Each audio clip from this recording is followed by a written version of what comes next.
ஒரே ஓய்வூதியம் என்று சொல்லியே ராணுவத்தினரை காங்கிரஸ் முட்டாளாக்கிவிட்டதாக மோடி குற்றம் சாட்டியுள்ளார்.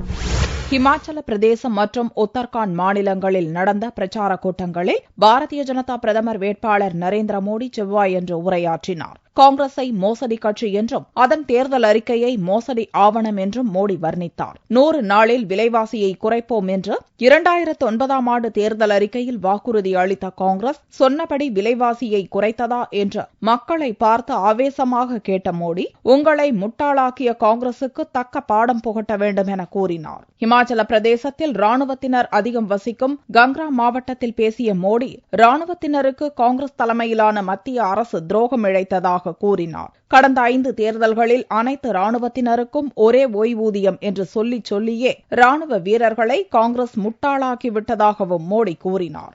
पिछले 5-6 चुनाव देख लीजिए, कांग्रेस पार्टी ने 1 रैंक 1 पेंशन इसके विषय में हमेशा सेना के जवानों की आंख में धूल झोंकते रहे. यहां सेना के पूर्व जवान बैठे हैं, आधे से अधिक सेना से जुड़े परिवार बैठे हैं. मुझे बताइए, किया कुछ इन्होंने? किया?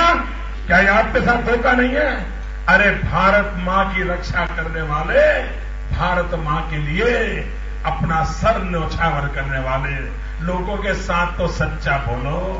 நாட்டின் எதிர்காலம் சிறந்து விளங்கவும் மத்தியில் வலுவான அரசு அமையவும் பாரதிய ஜனதாவுக்கு ஓட்டளிக்க வேண்டும் என இளம் வாக்காளர்களுக்கு மோடி அழைப்பு விடுத்தார். நாடு முழுக்க 300 இடங்களில் பாரதிய ஜனதாவின் தாமரையை வெற்றி பெறச் செய்ய வேண்டும் எனவும் மோடி வலியுறுத்தினார்.